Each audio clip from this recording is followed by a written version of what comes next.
Britain's conversation. This is LBC with Tom Swarbrick. 10 to 6, Friday evening, Tom Swarbrick here on LBC means one thing. You know the drill. From Washington, D.C., Simon Marks, American Week.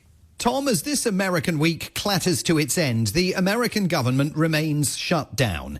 Even though the Republicans control the White House, the Senate and the House of Representatives, they still weren't able to keep Donald Trump's own government open. And of course, are pointing the finger of blame relentlessly at the Democrats. Now, I know we cover these shutdowns all the time. They are a crazy, unique facet of the American system of governance. But this shutdown particularly demonstrates that the country's governing arrangements, even its very constitution, may simply no longer be fit for purpose. Breaking tonight, the clock says just after midnight, the shutdown has begun. Congressional leaders and President Donald Trump failed to reach a deal or pass a short-term funding bill that would have kept the government running. A shutdown could lead to the furlough and firing of a large number of federal workers. Indeed, 750,000 of them told to stay home. Fox and CBS there covering the breaking news that occurred at the stroke of midnight as October got underway. And there is no indication when the two warring political parties might succeed in getting things back on track. Listen to Vice President J.D. Vance at the White House on Wednesday. He seems to think this could go on for a while. Our troops need to get paid. Our air traffic controllers need to make sure that people are flying safely. We need low-income people to be able to access the food services that are provided by the federal government. There are critical things that need to be saved. We're going to do everything that we can over the coming weeks to ensure that people get the essential services that they need, despite the fact that Chuck Schumer has shut down the federal government. Now, just to be clear on the facts, Chuck Schumer, the Democrats' leader in the Senate, has not shut the government down. Blame can equally be shared by both parties. It takes a two-thirds majority in the Senate to pass a funding bill, so someone's got to give. Yet President Trump, who engages in scorched earth politics at the best of times, has ordered the homepage of every single government website to proclaim that this is a shutdown orchestrated by the radical left.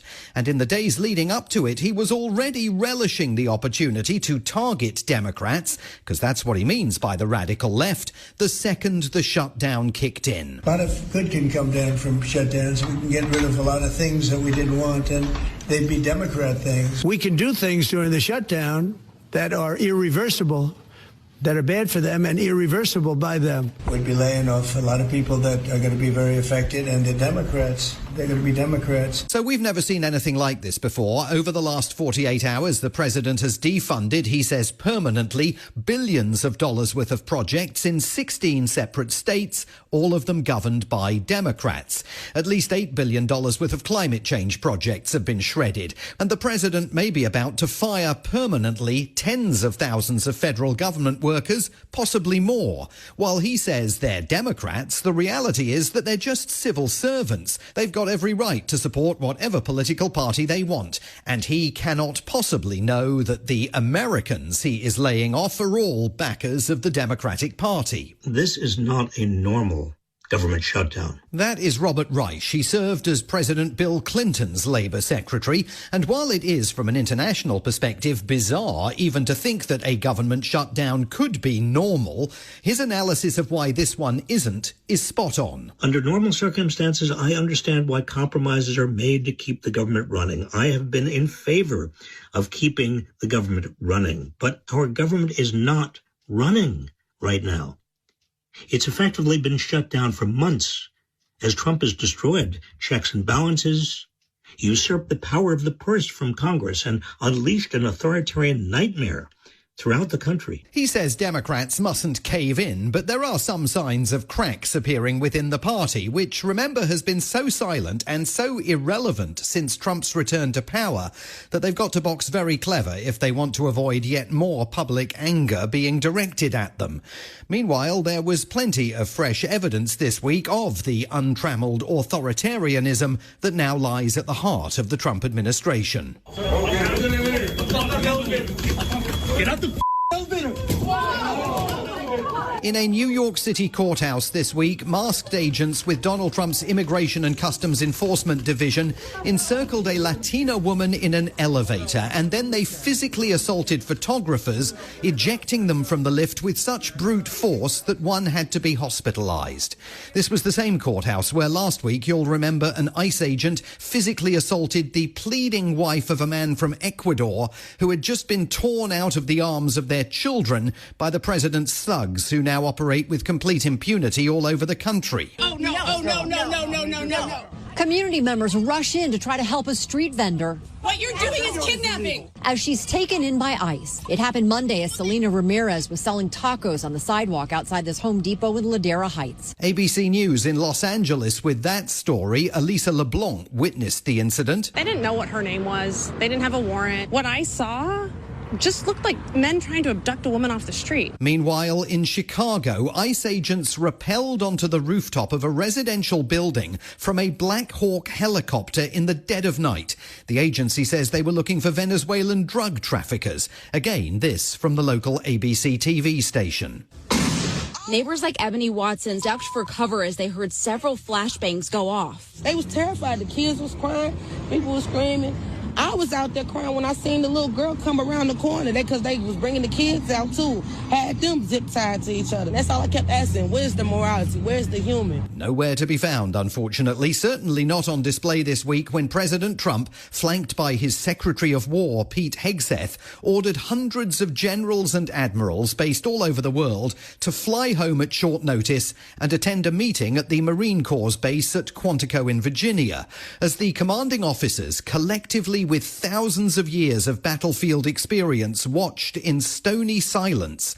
They were given new orders from the top. Only in recent decades did politicians somehow come to believe that our job is to police the far reaches of Kenya and Somalia, while America is under invasion from within. We're under invasion from within. And lest anyone was in any doubt, the president told them they will soon be fighting a war at home. This is going to be a big thing for the people in this room because it's the enemy from within, and we have to handle it before it gets out of control. If that weren't enough to lead some of the commanders watching to wonder whether they could possibly continue serving under this commander-in-chief, his Secretary of War, a man with about 5 minutes of personal military experience, then unveiled his determination to harden the American military up. At every level, from the Joint Chiefs to everyone in this room to the youngest private, leaders set the standard. Pete Hegseth channeling his inner David Brent. No more beards, long hair, superficial individual expression. We're going to cut our hair, shave our beards, and adhere to standards.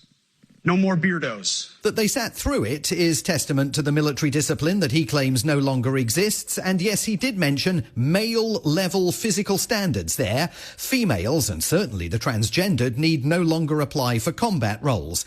The central point here is that those people who tell you to take Trump seriously but not literally are deluding themselves. The president has told the generals to prepare for the deployment of troops on American streets. And this week, he started doing exactly that in Memphis, Tennessee, against the wishes of the city's Democratic Party mayor. The president's deputy White House chief of staff, Stephen Miller, who serves as Donald Trump's de facto chief ideologue, travelled to Memphis to address members of the city's police force. Here are some of his comments at length. We are about to provide you with a level of support you cannot even imagine. ATF, DEA, FBI, ICE, Department of War, every resource we have. We will liberate this city from the criminal element that has plagued it for generations. We are not going to live in an environment where there is a street that belongs to a criminal. The idea that there is a square inch of block in this city where a citizen doesn't feel safe is unacceptable. This is Memphis. This is the United States of America, and all that bullshit is done. It's over. It's finished. He does get very excited, but then so did Joseph Goebbels. Behind the scenes in Washington, we got a glimpse this week of just how impossible it is for Democrats and Republicans even to talk. Congresswoman Madeleine Dean, a Democrat from Pennsylvania, was caught on a hot mic by MSNBC trying to talk to Mike Johnson, the Republican Speaker of the House. The president is unhinged. He is unwell. What are you doing? A lot of folks on your side are too. I don't control. Oh my God, please. That performance in front of the generals, That I didn't see it. is so dangerous. Our allies are looking elsewhere. Our enemies are laughing. The extraordinary thing about that is that Johnson doesn't push back at the notion that the president is nuts and simply says, well, a lot of Democrats are as well. Today, the president has released a new AI-created video. It portrays himself, J.D. Vance, and his budget director, Russ Vought, like Stephen Miller, another true believer, as angels of death.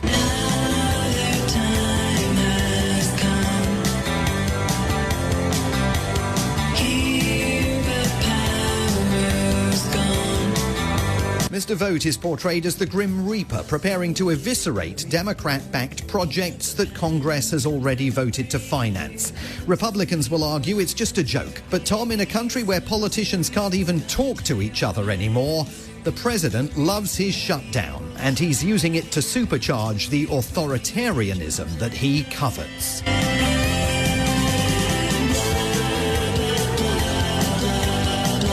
From Washington, D.C., Simon Marks, American Week.